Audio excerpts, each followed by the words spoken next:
Welcome back to Movie Chats. I'm Steve and this is Top 5 and 5. In this series I pick my favourite actors and I go through their back catalogues. I then choose top 5 films and then I share them with you. As always, if you've got a different selection, feel free to leave a comment and we can pick it up on Thursday night's live show. During the review phase there will be a countdown timer in the bottom corner to keep me to 5 minutes, hence Top 5 and 5. Please don't forget to like and subscribe to the channel. Now, with everything being said, it's time to move on to our featured actor. Samuel L. Jackson is an actor, a producer and is widely regarded as one of the most popular actors of his generation. He has appeared in over 150 films which have collectively grossed $27 billion worldwide. With all these appearances under his belt, I've had to try and avoid the ones where he's had the small parts like in Eddie Murphy's Raw or Coming to America. So, let's get on with the show, sit back and enjoy.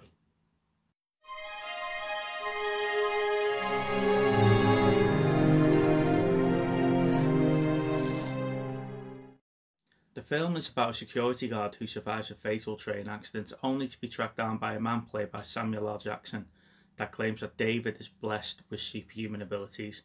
The story takes the concept of hero versus villain back to the drawing board, giving us an incredible and grounded human story with little or no special effects. I do struggle to connect this film with the others in the so-called trilogy. It's confusing and I'll try and explain why. Glass serves as a follow-up to 2000's Unbreakable as well as the 2016 follow-up Split. This doesn't mean that you should necessarily look at Glass as a sequel film to Unbreakable or Split, as both are standalone films, so you can see why I'm confused.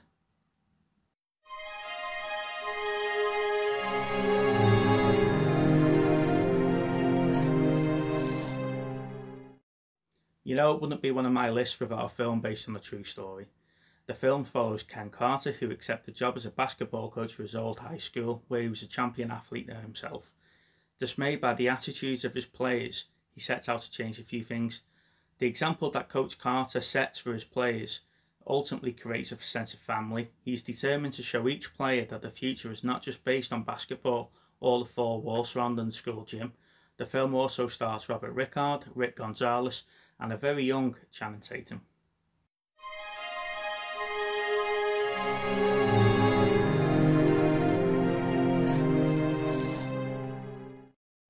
Jackie Brown is Tarantino's third film, releasing after Reservoir Dogs and Pulp Fiction. Most moviegoers consider this to be the worst one out of the three. However, Samuel L. Jackson has been quoted to say he actually enjoyed this one the most. The film follows a flight attendant who's caught smuggling gun money and has to choose between teaming up with the police to bring down the arms dealers or keeping their mouth shut and going to jail. Samuel L. Jackson had to film all his scenes for Jackie Brown during the weekends because he was also filming the sci-fi movie Sphere during the week. Here's a little movie trivia for you. During Max's first scene, when he's leaving the cinema, the movie for the end credits for the film he's just seen is also used for the end credits for Jackie Brown. So my question is to you, does Max always know how this plays out during the film?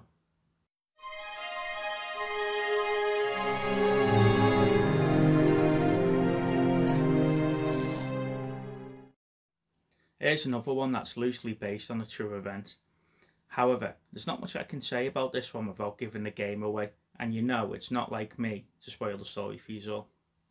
When the police negotiator is accused of corruption, he takes people hostage to give himself some time to search for evidence and clear his name. I think Samuel L. Jackson and Kevin Spacey both bounce off each other very well, and they both play city's best negotiators. David Morse is also in this film, and I'm starting to see a pattern of what type of characters he enjoys playing. If you've not seen this one, I definitely recommend you add it onto your watch list.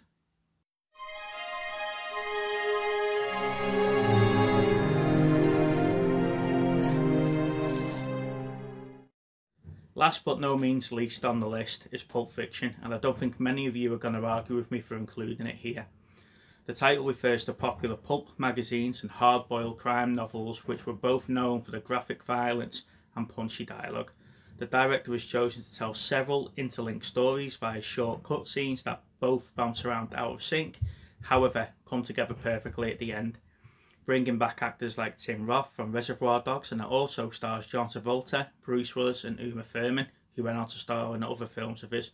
We almost had Lawrence Fishburne play Jules, however he's turned down the role because he thought it glamorised taking heroin. Here's another fun fact for you. John Travolta was only paid $150,000 for his role in the film, however it worked out brilliantly for him because at the time he was struggling to find work. So there you have it then, ladies and gents. There's my top 5 Samuel L. Jackson movies, and just to recap on what those were, they were Unbreakable, Jackie Brown, The Negotiator, Coach Carter, and of course Pulp Fiction. At the start I did say if you've got a different list or you've got other suggestions, please feel free to leave a comment and I'll pick those up and we'll discuss them on Thursday night's live show. I've been Steve and you're watching Movie Chat's Top 5 and 5. So I'll see you on the next one and I'll leave you with these.